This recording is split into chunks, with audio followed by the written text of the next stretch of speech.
नमस्कार, आप जुड़े हैं सिटी 24 न्यूज़ के साथ और आज हम आए हैं सूरजकुंड मेला फरीदाबाद में। ये जो स्टॉल है ब्रह्मा कुमारी संस्कृति विश्वविद्यालय की तरफ से लगाया गया है, जहाँ पर आपको बताया जा रहा है शारीरिक और मानसिक स्वास्थ्य के बारे में। तो यहाँ पे दिखाया गया शारीरिक स्वास्थ्य आज के टाइम में कौन है, क्योंकि आज के टाइम में हम खाने का भी ध्यान रखते हैं, एक्सरसाइज भी करते हैं, फिर भी अपनी छोटी एज में क्या होता है, हार्ट अटैक आ रहा है। तो जो स्वास्थ्य है वो बहुत गहरा है, जैसे कि एक आइसबर्ग होता है। यहाँ हम देखते हैं अगर हमारे अंदर पॉजिटिव विचार चलते हैं तो उसका सीधा कनेक्शन है आपके हार्ट के साथ। अगर हम साउंड स्लीप लेते हैं तो हमारा डाइजेस्टिव सिस्टम हेल्दी रहता है। अगर हम बैलेंस डाइट लेते हैं तो उससे हमारा हार्मोन्स ठीक से काम करते हैं। अगर हम फिजिकल एक्सरसाइज करते हैं तो हमारा रेस्पिरेटरी सिस्टम हेल्दी रहता है। तो हम देखते हैं कि हमारी ये सारी चीज़ें अगर बैलेंस है लाइफ में तो ही हमारे इंटरनल ऑर्गन्स भी हेल्दी रहेंगे। तो ये क्या है, आज के टाइम में हम कहते हैं हम चाहते तो हैं पॉजिटिव सोचना, लेकिन क्या करें, चिंता है, स्ट्रेस लेते हैं। तो ये सब क्यों है? तो उसके लिए ज़रूरी है मानसिक स्वास्थ्य, है ना। मानसिक रूप से स्वस्थ कैसे बने, तो उसके लिए ज़रूरी है एक स्थिर मन। स्थिर मन कब होगा? जब हमारे अंदर वास्तविक समझ आ जाती है सही क्या है, गलत क्या है। लेकिन आज हम देखते हैं लोग कहते हैं नेगेटिव ज़्यादा सोच रहे हैं, चिंता कर रहे हैं, तो क्यों, है ना। तो उसके लिए ज़रूरी है पॉजिटिव थिंकिंग। कैसे उसे हम रिप्लेस कर सकते हैं? मानसिक रूप से स्वस्थ कब बनेंगे? जब हमारे अंदर पॉजिटिव विचार होंगे। तो लोग कहते हैं आदत है, चाहते तो है बदलना। तो हमें क्या करना है? जैसे एक डॉक्टर मरीज को क्या देते हैं, दवाई देते हैं और कहते हैं इन बातों का आप ध्यान रखो और आप ठीक हो जाओगे। या कोई ऑफिसर होता है अपने एम्प्लॉय को कार्य करने के लिए देता है, कहता है ध्यान से करना। तो हमें भी क्या करना है? अपने विचारों पर ध्यान रखना है। जब हम अपने विचारों पर ध्यान रखेंगे, पॉजिटिव सोचेंगे, तो ठीक उस बच्चे की तरह हम पॉजिटिव सोचना शुरू कर देंगे। जैसे कि वो चलना शुरू करते हैं तो 10 बार भले गिरता है, लड़खड़ाता है, लेकिन फाइनली वो एफर्ट करते करते चलना शुरू कर देते हैं। तो हम भी पॉजिटिव विचारधारा बना लेंगे। उससे क्या होगा? हम अपनी सामाजिक जो रिस्पॉन्सिबिलिटीज़ है उनको पूरा कर पाएंगे। जिससे कि क्या है, आज के टाइम में हम सिस्टम को दोष देते हैं कि समाज गलत है, लोग गलत हैं। लेकिन जब मैं अपने आप को ठीक रखूंगा तो एटलीस्ट मैं किसी गलत कार्य के निमित्त नहीं बनूंगा। और मैं बदलूंगा तो ये दुनिया धीरे धीरे करके एक एक करके बदलेगी। तो अब बात करते हैं हमारे अंदर किस तरह के विचार चलते हैं। अगर ये सारे आप देख रहे हैं, क्रोध है, डर है, ईर्ष्या है, चिड़चिड़ापन है, निराशा है या शंका है, इस तरह के अगर इमोशंस या फीलिंग्स हमारे अंदर होती हैं तो ये सारे नेगेटिव इमोशंस के अंदर ही आते हैं। तो नेगेटिव इमोशन का इम्पैक्ट क्या होता है शरीर के ऊपर? ये शरीर को कहीं ना कहीं नुकसान कर रहे हैं। या फिर इन नेगेटिव इमोशंस को ओवरकम करने के लिए क्या करते हैं, कुछ एडिक्शंस का सहारा लेते हैं, नशे का सहारा लेते हैं कि हमें लगता है कुछ समय के लिए एटलीस्ट हमारा मन क्या होगा, शांत हो जाएगा, हमें सुकून मिलेगा, या फिर हम प्लेजर का अनुभव करेंगे। तो ये सारे क्या कर रहे हैं? ये सारी जो एडिक्शंस है कहीं ना कहीं शरीर को ही नुकसान कर रहे हैं। तो हम किस दिशा में जा रहे हैं? हम स्वस्थ की ओर नहीं जा रहे, बल्कि और ही हेल्थ को डिस्टर्ब कर रहे हैं, बैलेंस कर रहे हैं। तो ये कब सही होगा? जब हम अपने असली स्वरूप को जानेंगे। हम बाहर सुख सुविधाओं में अपने खुशी को ढूंढ रहे हैं, साधनों के ऊपर निर्भर हो रहे हैं अपनी खुशी को ढूंढने के लिए। क्यों? क्योंकि हम खुद को नहीं जानते।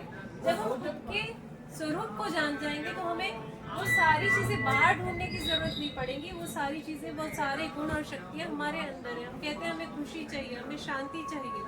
जिस तरह से हम देखते हैं पानी को जितना भी उबाल लेंगे तो थोड़ी देर बाद क्या हो जाता है, वो अपने आप ही ठंडा हो जाता है। क्यों? क्योंकि उसका नेचुरल गुण ही है शीतलता। तो ऐसे आत्मा के अपने गुण हैं, है ना। जब हम आत्मा को जान जाएंगे, खुद को जान जाएंगे, आत्म अनुभूति कर लेंगे, तो क्या होगा, हम उन सभी गुणों का, शक्तियों का अनुभव कर पाएंगे। तो उसके लिए क्या जरूरी है? ये पूरी संपूर्ण स्वास्थ्य की कुंजी है सहज राज। सहज राज में क्या बताते हैं? अपने को हमें क्या, हमें अपने को क्या समझना है?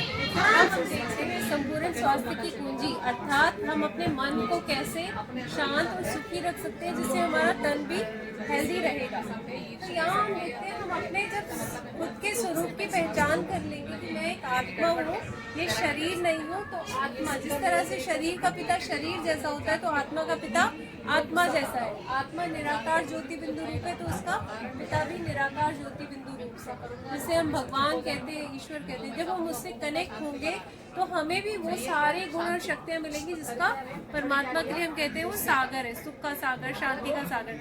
जिस तरह से एक डिस्चार्ज बैटरी को या फोन की डिस्चार्ज बैटरी को आप चार्ज करने के लिए क्या करते हो, उसको चार्जर से कनेक्ट करते हो जिससे कि वो चार्ज हो जाए। इस समय क्यों हमें अशांति दुख का अनुभव होता है, क्योंकि आत्मा रूपी बैटरी भी डिस्चार्ज हो चुकी है। तो जब हम उसे परमात्मा जो सुख का सागर है, शांति का सागर है, उससे हम कनेक्ट करेंगे, जोड़ेंगे, जिसे राजयोग कहा जाता है।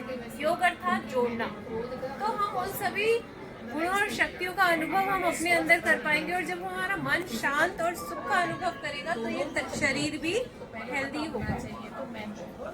तो उसके लिए राजयोग के साधन का कोर्स होता है ब्रह्मा कुमारी में, जिसमें पहला लेसन होता है स्वयं की पहचान, मैं कौन हूँ, है ना। मैं कौन हूँ, हम क्या कहते हैं, शरीर को ही मैं समझते हैं, लेकिन ये शरीर हड्डी मांस के पुतले से बना होता है और हड्डी मांस का पुतला है, और आत्मा इस शरीर को चलाने वाली है। आत्मा एक पॉइंट ऑफ लाइट की तरह होती है, वो एनर्जी है, वो शक्ति है जो इस शरीर में है, तो ये शरीर चलता फिरता है।